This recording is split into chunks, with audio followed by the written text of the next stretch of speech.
Kasih karunia dan damai sejahtera dari Allah Bapa kita dan dari anaknya Tuhan Yesus Kristus menyertai kamu sekalian. Amin.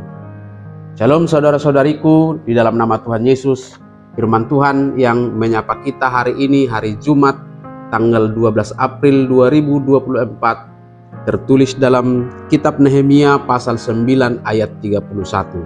Mari sahabatku semua, kita simak dan renungkan firman Tuhan yang menjadi kekuatan dan inspirasi untuk menjalani hari ini. Demikian.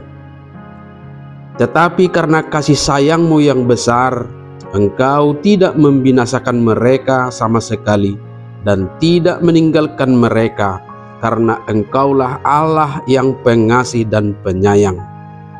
Alai binahen ne asini roham akan agudangi dang laos sun siap nasida di bahen ho jala dang ditadikon ho nasida ai debata para siroha jala pardenggan basa doho.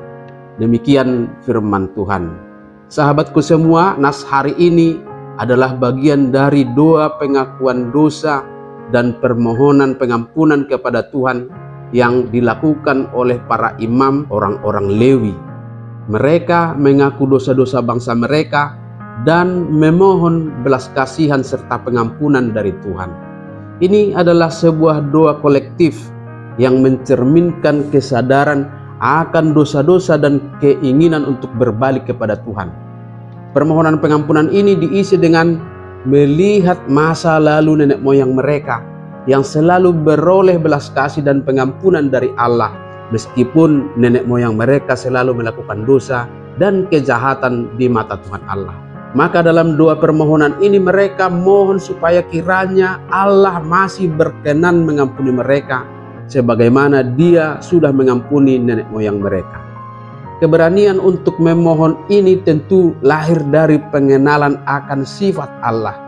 Mereka percaya bahwa Allah adalah Allah yang penyayang dan pengampun. Meskipun umatnya seringkali berbalik darinya dan melakukan kesalahan, Allah tidak pernah meninggalkan mereka sepenuhnya. Dia senantiasa memberikan karunia-Nya dan kesetiaannya, bahkan ketika umatnya tidak setia. Sahabatku semua, nas ini menjadi pengingat dan yang meyakinkan kita bahwa kasih Allah tidak tergantung pada kesetiaan kita, tetapi Dia selalu bertindak menurut sifatnya yang penuh kasih, setia, dan penyayang. Atas dasar inilah kita berani datang kepadanya mohon pengampunan dosa. Tetapi kita harus belajar dari sejarah dan kesalahan masa lalu, sebagaimana Nehemia dan umat Israel mengakui dosa-dosa mereka yang telah menyebabkan mereka jatuh ke dalam kesulitan. Ini mengajarkan kita bahwa kita juga harus merenungkan perjalanan hidup kita, mengakui kesalahan kita, dan belajar dari pengalaman tersebut. Hanya dengan mengakui kesalahan kita, kita dapat berusaha untuk bertobat dan menjadi lebih baik di masa depan. Sehingga sekalipun Tuhan Allah kita adalah Maha Pengasih dan Penyayang yang selalu membuka pintu anugerahnya bagi kita, namun ini bukanlah alasan bagi kita untuk terus-menerus melakukan dosa. Kita harus terus berjuang melawan dosa. Maka dalam usaha yang sungguh-sungguh itulah, meskipun kita mungkin mengalami kesulitan dan penderitaan dalam hidup ini, kita selalu dapat menemukan harapan dalam Allah yang tetap mengasihi kita dan berkenan mengampuni dosa-dosa kita. Amin. Selamat beraktivitas, Tuhan memberkati.